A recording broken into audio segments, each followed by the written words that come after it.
before there were iPads and iPhones and laptops and big screen TVs and iPods and all those things, you know, they would have people and they would work hard all day. I mean, harder than you've ever worked in your life. They would go out in the fields and they would work and work and work. And when they got to the end of a long day, maybe the end of a long week, they would gather. They would gather together, and maybe they would gather together on a front porch, just like maybe right out here in the front of this house, or maybe on the back deck. They would kind of gather together, and they might get friends, and they might get some neighbors, a lot like we've got today. And the whole point would be to kind of gather, to let off some steam, to tell some stories or tell some jokes, maybe laugh. And so, you know, people would tell great jokes, and people would laugh and laugh. Maybe people might tell some stories about what happened during their day.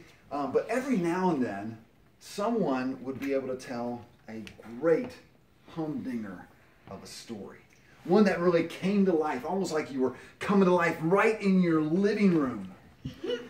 And so today, we're going to kind of reenact that a little bit. And I'm going to tell you the story of the Lone Ranger. Now, I do have to warn you, there are a few intense sections in this. There might even be a little bit of gunfire. Not everyone in the story comes out alive, so it's a little bit intense. So if at any time you need to cover your eyes or cover your ears, that'll be okay. Or do this. Even brave men and brave women cover their eyes and cover their ears sometimes, so it's okay if you have to do that. Is that okay? You guys good? Kind of okay? Okay, so this is the story of the origin of a man named the Lone Ranger.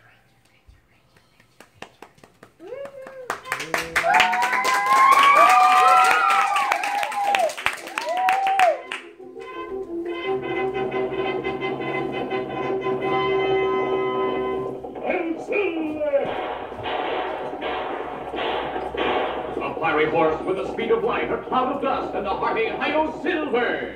The Lone Ranger.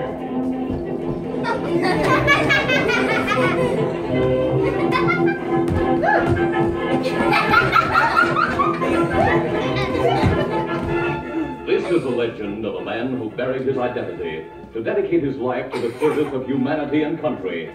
It is the story of the origin of the Lone Ranger.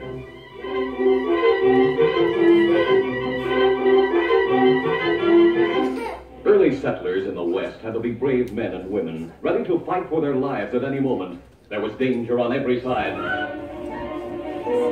There were wild beasts, savage Indians, and the Cavendish gang. Butch Cavendish headed a pack of outlaws. They struck without warning to steal and kill. Open fire on that wagon train! Wipe them out to their last man!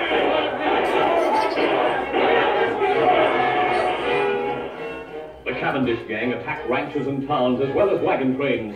Everyone feared Butch Cavendish. His gang grew rich and powerful. Finally, the Texas Rangers learned where Butch Cavendish and his gang were hiding. 6 Texas Rangers guided their horses along a canyon floor to arrest the Cavendish gang. Presently, Captain Reed signaled a halt. Wait in, boys. We'll wait here until the scout returns. Do you think it was a good idea to send Collins, our guide, on ahead? It was Captain Reed's younger brother who asked the question. The captain explained that Collins, who was not a Texas Ranger, was the only man who knew the country and who could scout ahead for information. Then, while the Texas Rangers waited for the guide's return, the captain said to his younger brother, My wife and son are coming from the east. If something happens to me, and you survive, well, I know you'll take care of her and Daddy. Right. I'm going to count on you to resign from the Rangers and work that silver mine we staked out. See that my son and his mother get my share. I promise. Here comes Collins, the scout. Steady. What's the word, Collins? Good news, Captain Reed. It's all clear. I scouted the rim on both sides of the canyon and found no sign of the Cavendish outfit. All right, boys, let's go. Get up there. Collins, the guide, lagged behind unnoticed by the Texas Rangers, who moved in single file along the floor of the rock-strewn canyon. They didn't know that Collins had lied, that Butch Cavendish and his killers were waiting in ambush on the rim on both sides of the gap. Here come those Rangers, boys, just as Collins told us. Yeah, there we are. Now, we can't get down to the floor of the canyon without going a long way back, and it'll be dark in half an hour. So we'll just keep pouring lead into them from up here until we're sure they're dead. Then we won't be taking any chances. Now open fire! The Rangers leaped from their saddles and spread out as they returned the fire from both sides of the canyon. Soon, 4 of the Rangers were killed. Captain Dan Reed and his brother, wounded several times, kept fighting side by side. Then the captain fell mortally wounded, and a moment later his younger brother, the last of the Rangers, slumped to the ground.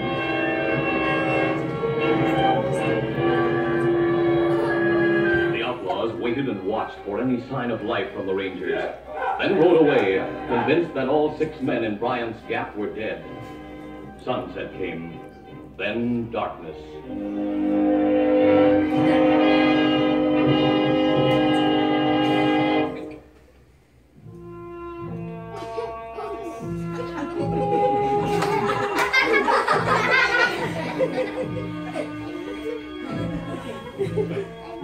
That night, an Indian examined the bodies by moonlight.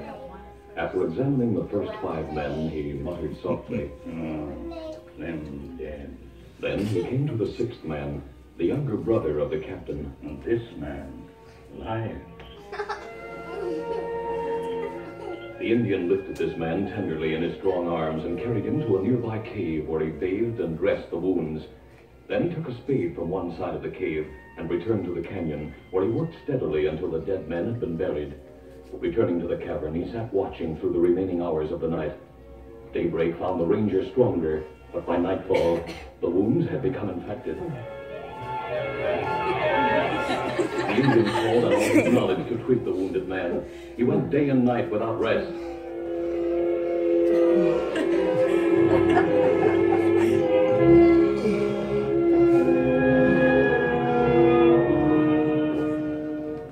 It was the morning of the 4th day when the Ranger opened his eyes, and for the first time the Indian saw them clear and calm. Are you awake? Me glad. Yes, so weak. You wounded bad. I remember an ambush. Isn't that right? Me find you in canyon. Carry you here to cave. It's daylight. It's morning. Then I must have been unconscious all night. It's several days since fight in canyon. Several days. There's something familiar about you. You remember? Many years ago, you only boy. You find Indian boy in trouble. You saved life, Indian boy. Yes. Your name is Tonto. That right? Years ago, you called me Kimosabe. That right. And you still Kimosabe. It means faithful friend. Tonto, there were 6 of us in that canyon. The others. What about the other Rangers? Other ranger, all dead. Dead. One was my brother.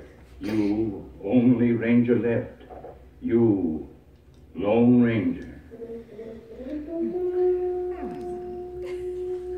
The Lone Ranger. Tonto, those killers know me by sight. If they know one man escaped, they'll look for him. And them not know one escape. Tonto bury 5 men, make 6 grave. Crook thief, you die with others. Good. Then my name shall be forever buried with my brother and my friends. From now on, my face must be concealed.